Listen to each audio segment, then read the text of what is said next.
당시 예루살렘에 돌아왔던 유다 백성들이 감당할 수 없을 만큼 으리으리한 성전이 아니라 너희들이 감당할 수 있는 성전을 원하셨다는 거예요. 다 아시죠? 힘든 거. 예루살렘으로 돌아와서 이 폐허가 된 땅을 다시 일구고 살아가는 유다 백성들이 얼마나 힘든지 하나님이 모르시는 게 아니라는 거죠. 하나님이 그럼에도 불구하고 성전을 지으라고 요구하셨던 것은 하나님께 대한 최소한의 정성을 요구하신 거라는 거죠. 나무를, 뒷산에 있는 나무를 가져다가 지으면 되는 성전만을 요구하신다는 거죠. 너희가 할 수 있는 것. 근데 우리는 할 수 있는데도 불구하고 안 하기도 하고, 내가 할 수 없는 것을 하나님이 요구하신다고 지레짐작하고 하나님께 물어보고 하는 것이 아니라 지레짐작해서 아이 못해, 하나님 너무해, 어떻게 나한테 이런 걸 하라고 하셔, 한다는 거죠. 하나님께 물어보면 정확하게 알려주시는데 물어볼 생각은 안 하고, 이렇게 소박한 뒷산에 굴러다니는 나무를 가져다가 라도 성전을 짓기만 하면 하나님은 복을 주신다고 약속을 하시는 거예요. 이 구절에서 첫째, 내가 그로 인하여 기뻐하겠다. 여기서 기뻐하다에 해당하는 히브리어 단어가 라짜인데,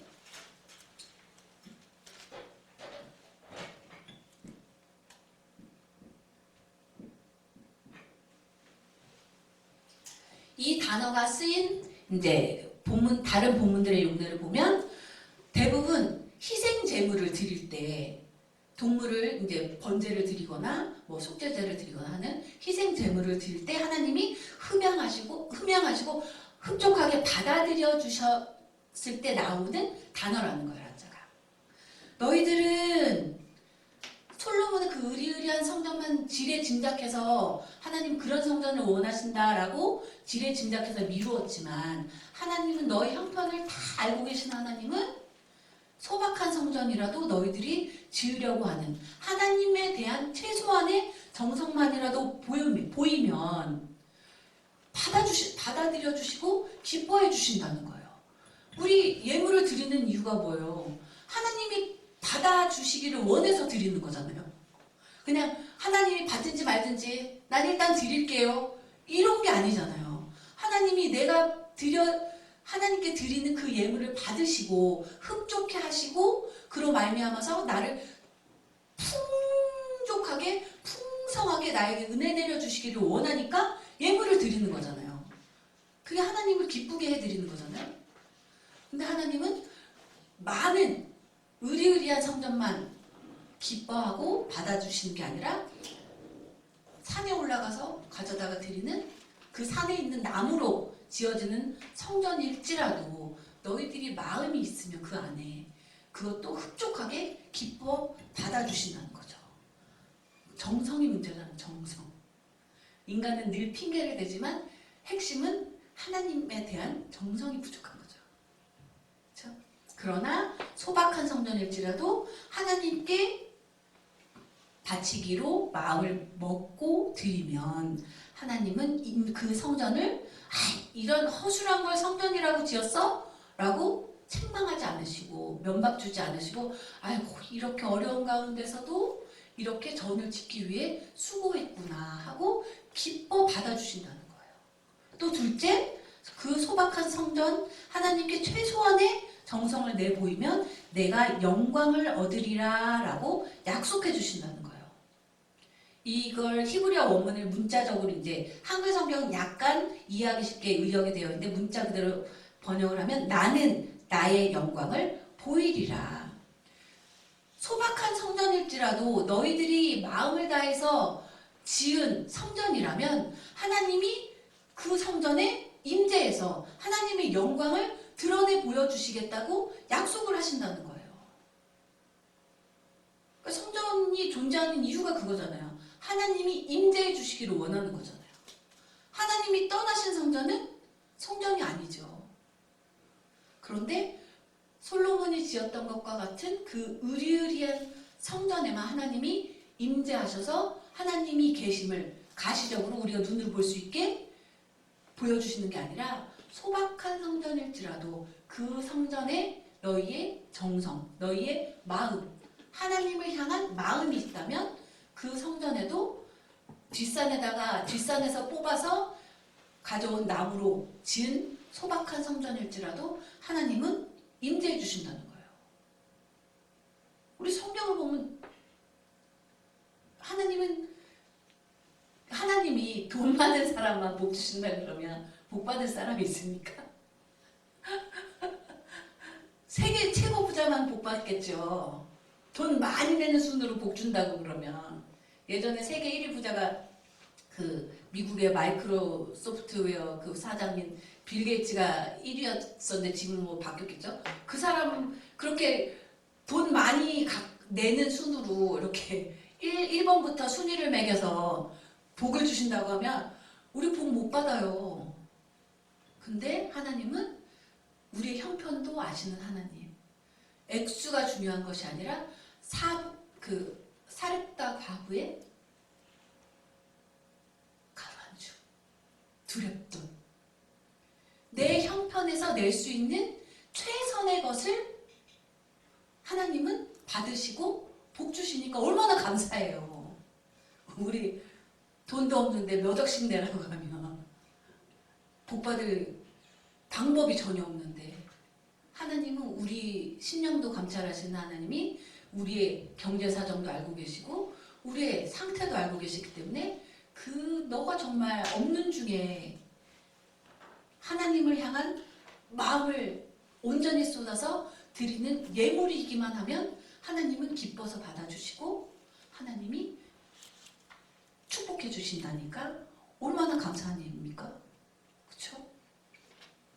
그래서 성경을 쭉 구약 성경을 이제 전 구약 전문을 읽어보면 늘 말씀드리지만 성전은 하나님을 위해서 있는 게 아니라 인간을 위해서 있는 거라고 보셔야 되는 거예요. 교재도 써졌지만 성전이 있고 하나님이 임재하실 수 있는 성전, 그것은 나에게 축복의 통로가 되는 거지 하나님께 얼마나 의리의리한 성전을 지어서 드린들 하나님을 흡족해 할 수가 있겠어요. 발등상이 이 땅이고 하나님이 지구가 이 땅이 하나님을 감당할 수 있습니까? 없잖아요. 없는데 인간을 축복해 주시기 위해서 성전을 지으라고 하시는 거예요. 축복의 통로로서 성전을 사용하시기 위해서. 그러니까 하나님을 위해서가 아니라 그러니까 우리는 늘 착각하니까 하나님을 위해서 자꾸 성전을 지으라고 해. 먹고 살기도 힘든데 지금 당장 떼거리도 없는데 미움밖에 못 먹고 살는데 그놈의 성전은 왜 자꾸 지으라고 하는 거야. 이런 식인 거죠. 당시 유다 백성 사람들이. 하나님은 다 아신다는 거예요. 떼거리 부족한 거 알고 미움 먹고 있는 거 알고 보릿고개인 거 아는데 그럼에도 불구하고 성전을 지어야만 너희들이 복 받을 수 있다. 왜? 하나님이 임재하셔야 우리가 복을 받을 수 있는 거잖아요. 근데 하나님이 임재하실 수 있는 성전이 없으면 어떻게 복을 주실 수가 있겠습니까? 그러니까 우리는 늘 지레짐작하지 말아야 하고 착각하지 말아야 되고 잘 모르겠으면 하나님께 물어야죠. 그렇죠? 지레짐작하지 말고 임의로 생각하지 말고 하나님 잘 모르겠습니다. 어디로 가야 할지 어떻게 살아야 할지 그러면 임의로 인간적인 방법, 쉬운 방법을 찾으려고 하지 말고 하나님께 물어서 방법을 찾아야죠. 그렇죠? 그래서 하나님이 당신의 백성에게 복을 베풀 수 있는 성전을 재건하라고 하신 거지 무거운 짐을 지워주기 위해서 성전을 지으라고 하신 게 아니라는 것을 학계의 입술을 통해서 주님이 말씀하신다는 거죠. 1장 9절 읽을게요. 너희가 많은 것을 바랐으나 도리어 적었고 너희가 그것을 집으로 가져갔으나 내가 불어버렸느니라. 나 만군의 여호와가 말하노라. 이것이 무슨 연고뇨? 내 집은 황무하였으되 너희는 각자 자기의 집에 빨랐음이니라. 10절 11절까지 같이 더 계속 읽을게요. 그러므로 너희로 인하여 하늘은 이슬을 그쳤고 땅은 산물을 그쳤으며 내가 한재를 불러, 한재는 가뭄이라는 뜻이에요. 한재를 불러 이 땅에, 산에, 곡물에, 새 포도주에, 기름에, 땅의 모든 소산에, 사람에게, 육축에게, 손으로 수고하는 모든 일에 임하게 하였느니라. 우리도 그렇고 당시 이스라엘 백성도 그렇고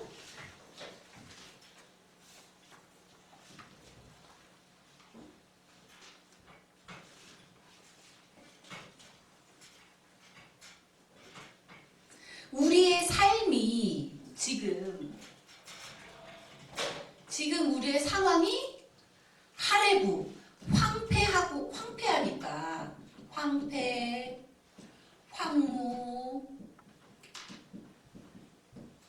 곰핍, 우리 상황이 지금 이 지경인데 어떻게 전을 건축할 생각을 할 수 있겠습니까, 주님? 지금은 때가 아닙니다 라고 얘기를 하고 있지만 하나님의 종합계 하나님은 너희들이 지금 나와 있잖아요. 너희들이 황폐하고 황무하고 곰핍한 삶을 사는 이유는 이것이 무슨 이유냐 하면 무엇 때문이냐 하면 내 집은 황무하였으되 너희는 각각 자기의 집에 빨랐음이니라. 순서가 바뀌었다는 거예요. 순서가. 인간은 유다 백성들은 아우 지금 먹고 살기 힘들어서 성전을 못 지어요 라고 자기 먹고 사는 일을 우선순위에 두지만 하나님이 원하시는 것은 황무한 성전을 먼저 짓기를 원하시는 거예요. 성전이 황무한데 황폐한데 너희들의 삶이 윤택하기를 바라는 것은 어불성설이라는 거죠. 황폐한 성전을, 하레구한 성전을 먼저 지어놔야 그 성전에 하나님이 임재하시고 하나님이 임재하셔서 너희들에게 복을 주셔야 너희들의 하레브, 황폐한, 곰핍한 삶이 윤택해질 수 있다는 거예요. 근데 너희들이 우선순위를 자꾸 착각하고 각각 자기 집 짓기에만 열중해 있으니까 하나님이 불어버리시고 가뭄을 불러서 농사 지어도 소출이 없게 하시고 포도주, 곡물에, 기름에, 땅의 모든 소산에 사람의 육축에게 손으로 모든 수고한 일이 헛수고가 되게 하신다는 거예요. 그러니까 생각해 봐야 된다는 거죠. 유다 백성들도 그렇고 열심히 사는데 왜 이렇게 안 풀리지? 그쵸?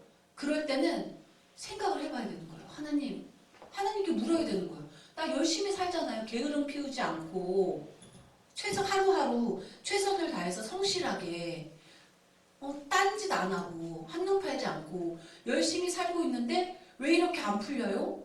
하나님께 물어봐야 되는 거예요. 자꾸 자기 생각으로만 해서 이 일을 하는데 잘 안 풀리네? 그럼 딴 일을 해봐야 되겠다. 그럼 잘 풀리겠지? 요새 뭐 탕후루가 유행이래. 탕후루 가게를 차리면 잘 되겠다 생각하고 차릴 것이 아니라 열심히 살고 성실히 사는데 잘 안 풀리면 하나님께 물어봐야 돼요. 왜 안 풀려요, 하나님? 하나님 뜻이 어디에 있길래? 하나님이 내가 무엇을 하기를 원하시길래 내가 이렇게 안 풀립니까? 하나님께 물어봐야 되는 거예요. 그러니까 학계 선지자를 통해서 빈궁과 곤고함이 백성들에게 임한 이유는 하나님에 대해 무관심했기 때문에 하나님이 너희들을 곤고하게 하고 깨닫게 하기 위해서 곰핍하게 하셨다는 거예요.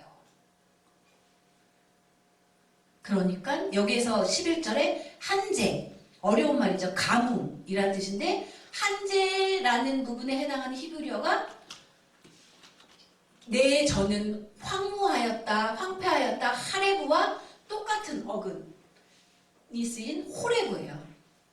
자음이 똑같죠.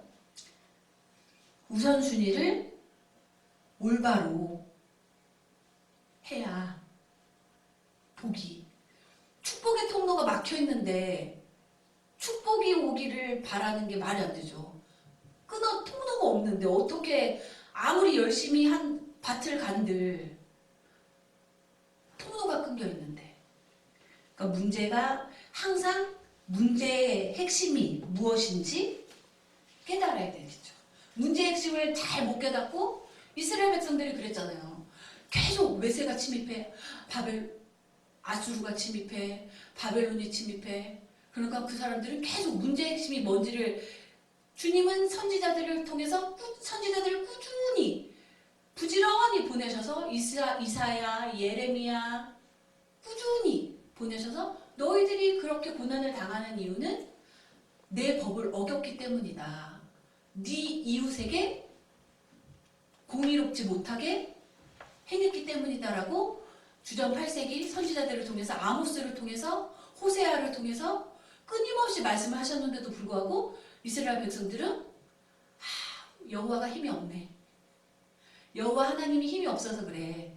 애굽이 강성할 때는 애굽이 섬기는 신을 섬기면 우리가 복 받을 거야 하고 태양신을 섬기고, 아수르가 강성할 때는 암몬 신을 섬기고 아세라를 섬기고, 계속 문제의 근원을 잘못 파악하고 어긋난 길로만 가니까 망했잖아요. 망하지 않으려면 문제의 핵심을 잘 파악해야 되고 하나님께 묻고 하나님이 나에게 원하시는 것이 무엇인지를 바르게 파악을 해야 되겠죠. 그렇죠? 학개서의 이 상황을 우리 자신의 상황과 연결해 보면, 나는 하나님의 일을 우선적으로 하고 있는가? 우리 목사님이 늘 하시는 말씀 있죠. 한참이 아니라 지금도 그렇죠. 나는 하나님의 일을 열심히 할 테니 하나님이 내 일을 해주세요. 이게 학개서의 신학인 거예요. 내가 하나님의 일을 열심히 할 테니까 하나님은 내 일을 해주세요. 이게 먼저지, 내가 내 일을 열심히 한 다음에 하나님 일을 할게요는 순서가 바뀐 거라는 거예요. 그렇죠? 하나님은 모든 삶에는 우선순위가 있어야 하는데, 하나님의 백성으로 살기를 원하고 하나님께 복받기를 원하는 하나님의 백성이 가장 우선순위, 1순위도 아니고 0순위로 두어야 되는 것은 하나님의 일이다 라고 학개의 입을 통해서 하나님이 말씀을 하신다는 거죠. 우리 2장 4절부터 5절 읽을게요. 그러나 나 여호와가 이르노라. 스룹바벨아 스스로 굳세게 할지어다. 여호사닥의 아들 대제사장 여호수아야 스스로 굳세게 할지어다. 나 여호와의 말이니라. 이 땅 모든 백성아 스스로 굳세게 하여 일할지어다. 내가 너희와 함께하노라. 만군의 여호와의 말이니라. 너희가 애굽에서 나올 때에 내가 너희와 언약한 말과 나의 신이 오히려 너희 중에 머물러 있나니 너희는 두려워하지 말지어다. 학개의 입술을 통해서 애굽 때를 생각해라. 애굽에서 출애굽할 때도 너희들의 상황이 출애굽할 수 있는 조건이 다 마련되어 있어서 출애굽한 게 아니지 않느냐라고 기억하게 하시는 거예요. 그렇잖아요. 우리 출애굽기를 알고 있잖아요. 출애굽할 수 있는 모든 상황이 되어서 한 게 아니라 하나님이 탈출하게 하시니까 할 수 있었던 거잖아요. 지금 눈에 보이는 상황들은 사마리아인들, 본토인들의 그 반대, 먹고 살기 힘들고 하는 여러 가지 눈에 보이는 상황들은 이 성전 건축을 해 나갈 수 있을 것인가 두렵기만 하지만, 나 여호와가 함께 한다는 것을 믿으면 스스로 굳세게 하고 나아가라는 거예요. 우리 얘기하던 홍해가 건너기 전에 갈라진 게 아니잖아요. 찰랑찰랑 하고 있을 때 하나님이 내디드라고 하셨고 하나님의 말씀을 믿고 내디뎠을 때 갈라진 거예요. 짠! 하나님이 홍해 바다를 미리 갈라 놓으시고 자, 갈라놨으니까 건너하신 게 아니라는 거예요. 두렵고 떨렸지만 안 될 것 같지만 하나님이 함께 하신다는 것을 믿으면 하라는 거죠. 굳세게 해서 두려워하지 말지어다. 성전을 다시 짓는 일에 낙심하지 말고 꿋꿋하게 일하라는 거예요. 너희는 두려워하지 말지어다. 2장 6절부터 9절까지 읽겠습니다. 나 만군의 여호와가 말하노라. 조금 있으면 내가 하늘과 땅과 바다와 육지를 진동시킬 것이요 또한 만국을 진동시킬 것이며 만국의 보배가 이르리니 내가 영광으로 이전에 충만케 하리라. 만군의 여호와의 말이니라. 은도 내 것이요 금도 내 것이니라. 만군의 여호와의 말이니라. 이전에 나중 영광이 이전 영광보다 크리라. 만군의 여호와의 말이니라. 내가 이곳에 평강을 주리라. 만군의 여호와의 말이니라. 2장 6절부터 9절이 이제 학계의 예언의 이제 클라이막스라고 하는데 솔로몬 시대에 지어졌던 성전을 솔로몬 성전이라는 별칭으로 부르고 이제 포로기에서 돌아와서 지은 이 성전을 제2성전 혹은 스룹바벨이 총독으로 있을 때 지었다고 해서 스룹바벨 성전이라고 하는데 눈으로 봤을 때 눈으로 보기에는 이전에 지어졌던 솔로몬 성전하고 비교했을 때 스룹바벨 성전이 많이 소박해 보이고 하찮게 보일 수 있지만 하나님은 그걸 하찮게 보시지 않는다는 거예요. 이전의 영광이 이전에 있었던 솔로몬 성전보다 더 크리라. 왜냐하면 영광은 하나님의 영광인데 인간의 손으로 아무리 삐까뻔쩍하게 지은들 하나님이 거기 계시지 않는다면 그 전이 아니죠. 교회로서의 목적이 그 의미가 없는 거죠.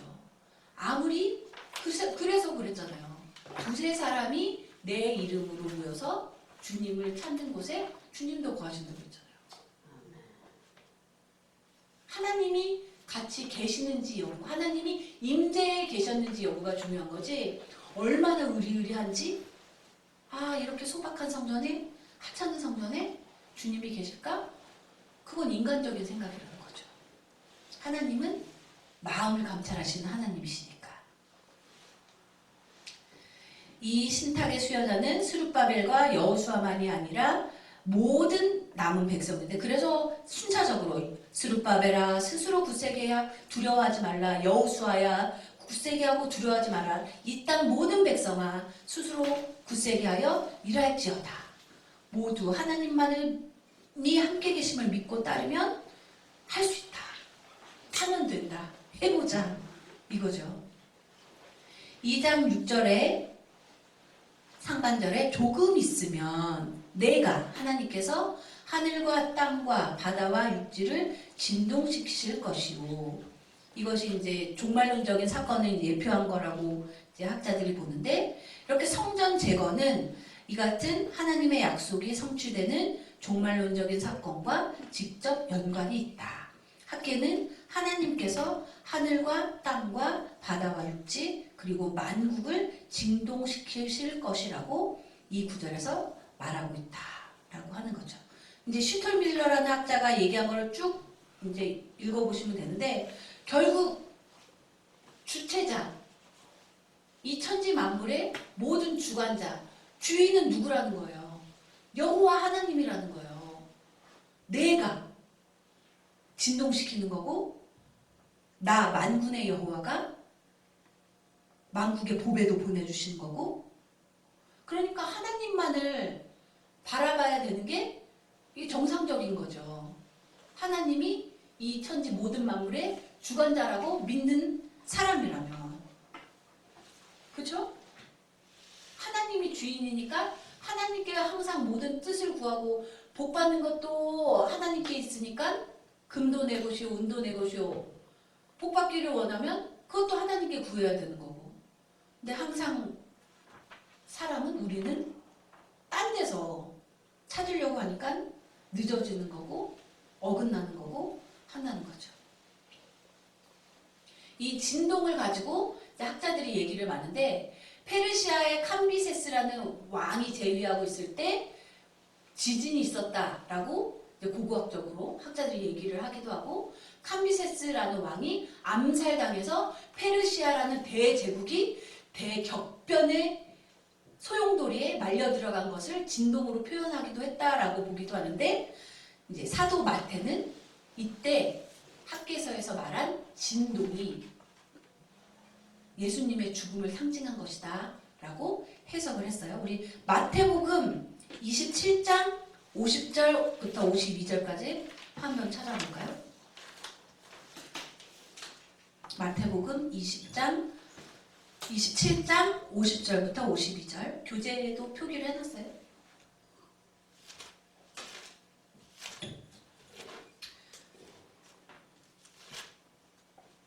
마태복음 27장 50절부터 52절까지. 예수께서 다시 크게 소리 지르시고 영원히 떠나시다.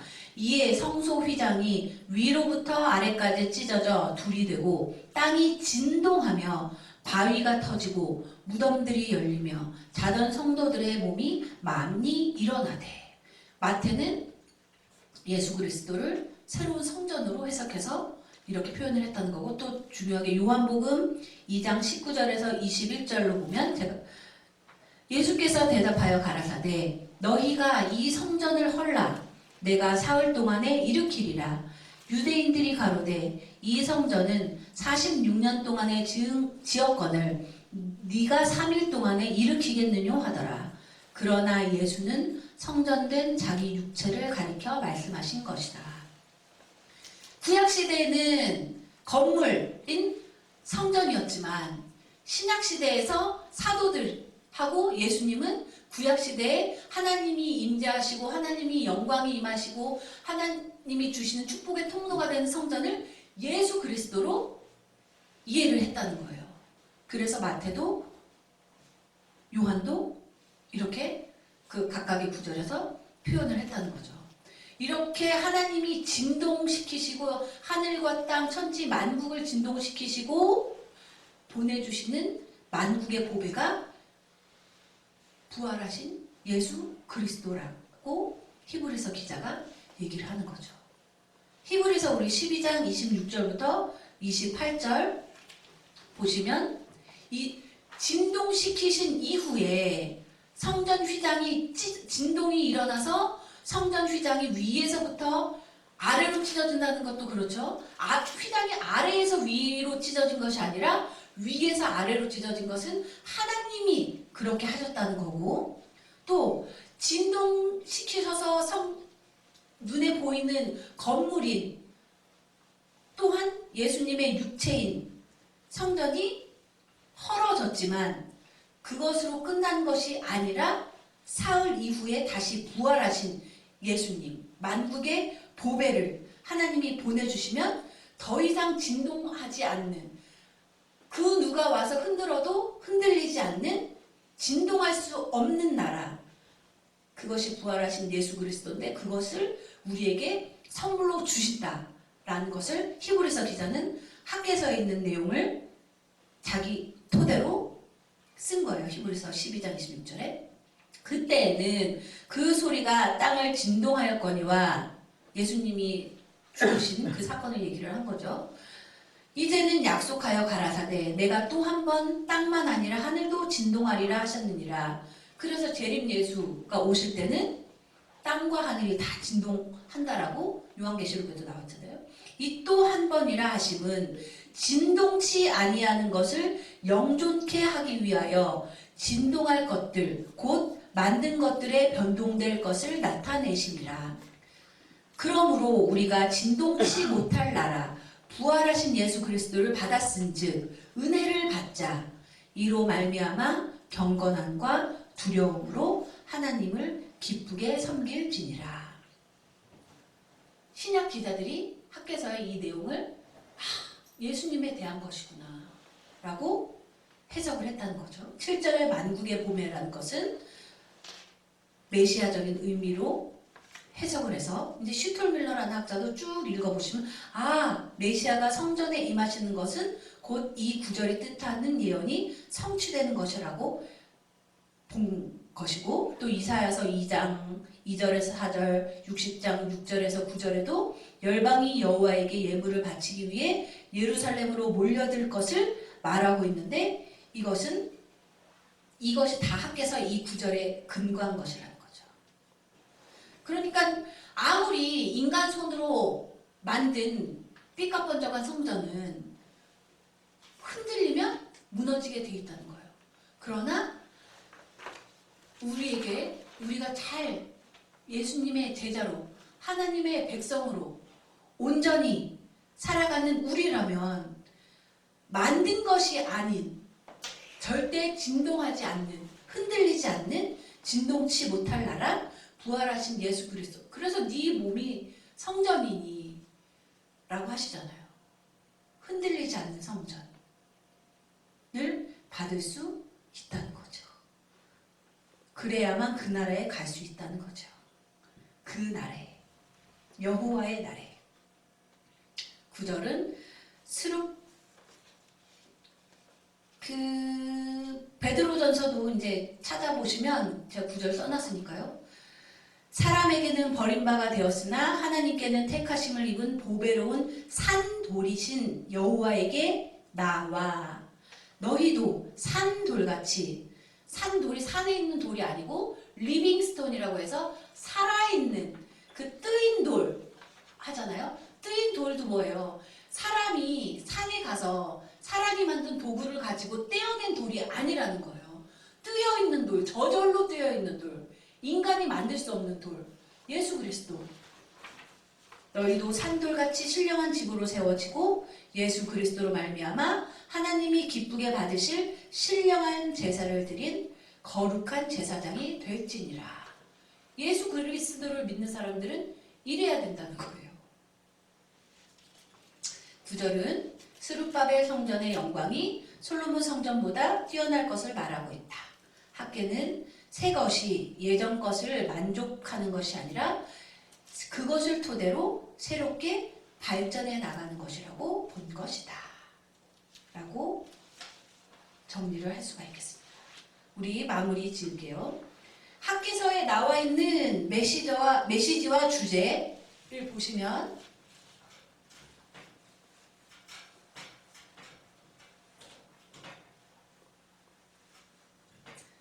뭐예요? 학계서에 나와 있는 주제는 성전을 건축하라. 성전을 건축하라? 왜 성전을 건축해요? 하나님이 집이 없어서?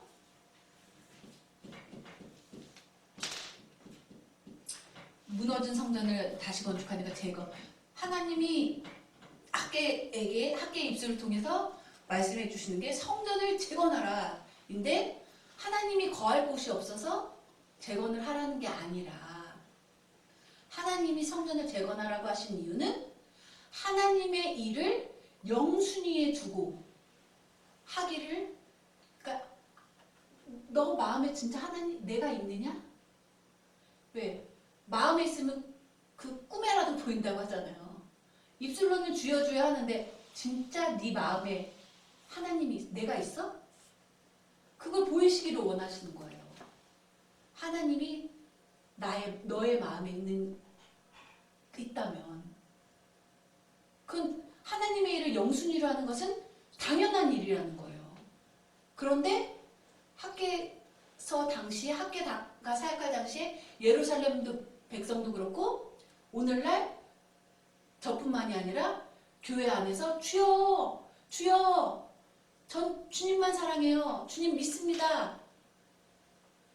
저는 충만해요. 주님으로. 입술로는 그렇게 하는데, 하나님으로 충만하다면 하나님의 일을 먼저 생각하고 하나님의 일을 우선순위에 두고 하나님의 일을 영순위로 해야 되는 게 당연한데, 진짜? 입술로는 하나님의 일을 하고 있잖아요. 하나님의 일을 열심히 하고 있잖아요. 하는데 하나님이 보시기에는 아니라는 거야. 네 일만 하고 있네, 네 일만. 통해서 주님이 우리에게 하시는 말씀. 하나님이 성전 재건을 하라고 하시는 이유는 하나님이 있을 집이 없어서, 하나님이 우리를 괴롭히기 위해서, 먹고 살기도 힘든데 더 무거운 짐을 얹어주기 위해서 하신 것이 아니라 자신의 필요에만 몰입하기보다는 먼저 자신의 본분에 충실하면 하나님이 그의 필요한 것을 채워주실 것이다 라는 것을 보여주시기 위해서 학개입을 통해서 성전을 재건하라고 말씀을 하셨다는 거죠. 우리는 우리에게 하나님 무슨 명령을 내리셨을 때 나를 괴롭게 하시려고 나에게 짐을 지워주시나 보다 할 게 아니라 우리 목사님도 늘 말씀하시잖아요. 복 받을 때가 됐나 보다. 그래가지고 하나님이 이런 현실적인 눈으로 봤을 때, 이성적인 눈으로 봤을 때 힘든데 왜 또 이런 힘든 일을 또 하라고 하시나, 견디라고 하시나 할 수 있지만 이때는 하나님이 나를 복 주시기 위해서 하나님의 일을 좀 더 우선순위에 두고 하시기를 원하는구나 라고 깨달으시는 저와 여러분이 되기를 바라면서 오늘 강의를 마치겠습니다. 감사합니다. 다음 주에는 스가랴서 들어갈게요. 수고하셨습니다.